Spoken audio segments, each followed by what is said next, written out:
राज्यसभा में जो हंगामा हुआ है, जिससे पक्ष और विपक्ष आमने सामने खड़े हो गए, उसका एक वीडियो सामने आया है।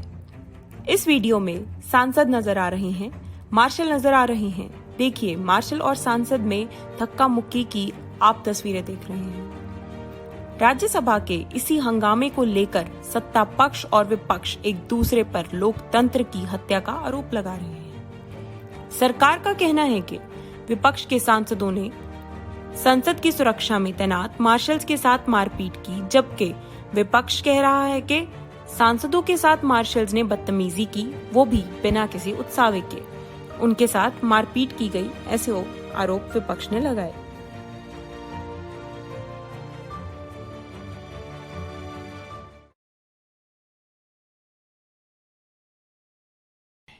जिस प्रकार का व्यवहार आज कांग्रेस पार्टी और कुछ और ऑपोजिशन पार्टी सड़क पर उतरकर कर रही हैं, एक बात तो स्पष्ट है, सदन के अंदर जिस प्रकार संसद को सड़क बनाने की चेष्टा की गई, जिस प्रकार अराजकता संसद के अंदर इन ऑपोजिशन पार्टीज ने और खास करके राहुल गांधी जी के नेतृत्व में कांग्रेस पार्टी ने दिखाया है, पूरा देश शर्मसार हुआ है, लोकतंत्र शर्मसार हुआ है। केवल आदरणीय वेंकैया नायडू जी नहीं रोए हैं, मैं तो कहूंगा लोकतंत्र का हनन हुआ है और लोकतंत्र रोई है। बड़ा दुखद है, पहली बार संसद के इतिहास में इस प्रकार हुआ है कि लॉबी में गेट तोड़ दिया गया, कांच की एक गेट तोड़ दी गई, जिससे कि एक सुरक्षा कर्मी भी हताहत हुई है, वह भी आज अस्पताल में है। मार्शल्स के साथ जिस प्रकार का दुर्व्यवहार किया गया है, वह भी कल हमने देखा है। सदन में चर्चा करनी होती है, सदन को इस प्रकार से धो डालना, सदन में चर्चा न करना, ये पराकाष्ठा होती है अराजकता का। सत्र हाल ही में खत्म हुआ, उसके पश्चात आप सबके सामने हम सब लोग आए हैं, जहां देश की जनता इंतजार करती है कि उनसे जुड़े हुए विषयों को सदन में उठाया जाए। वहीं पर विपक्ष ने सड़क से संसद तक सिर्फ अराजकता अराजकता और अराजकता, ये विपक्ष का एकमात्र एजेंडा रहा। न जनता का हित, न टैक्स पेयर के पैसे की फिक्र, और ना ही संवैधानिक मूल्यों की गरिमा की फिक्र थी इनको। और जो घटा वो बहुत शर्मसार था, निंदनीय था, और ये घड़ियालू आंसू बहाने की बजाय इनको तो देश से माफी मांगनी चाहिए। इसको विस्तार में चर्चा करने के लिए संसदीय कार्य मंत्री आदरणीय प्रहलाद जोशी जी आपके पहले बात रखेंगे, और माननीय पीयूष जी अपनी बात रखेंगे, हमारे नेता सदन राज्यसभा।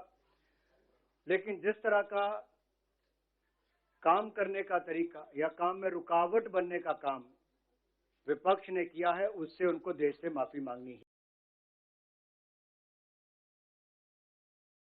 सभी लोग पहुंचे, हम धन्यवाद करते हैं उपराष्ट्रपति का कि उन्होंने समय दिया, हमारी बात सुनी। लेकिन उसमें यही बात हमने कही है कि सरकार ने जितने बिल गड़बड़ी में हाउस ऑर्डर में न रहते हुए भी पास कर लिया, हर 10 मिनट को एक बिल पास हो गया और किसी को बोलने का मौका नहीं मिला, और उन कानूनों में क्या कमियां हैं वो बताने के लिए भी समय दिया नहीं। उसके बाद में फिर भी हमने सरकार को कोविड इश्यू पे डिस्कशन के लिए हम पूरे साथ दिए। उसके बाद में जो कॉन्स्टिट्यूशनल अमेंडमेंट बिल था, उसके विषय में भी 6 घंटे तक सविस्तर से हमने बात की। सभी पार्टी के लोगों ने भी बात करके सरकार को, यानी इस कॉन्स्टिट्यूशन बिल को फुल सपोर्ट किया।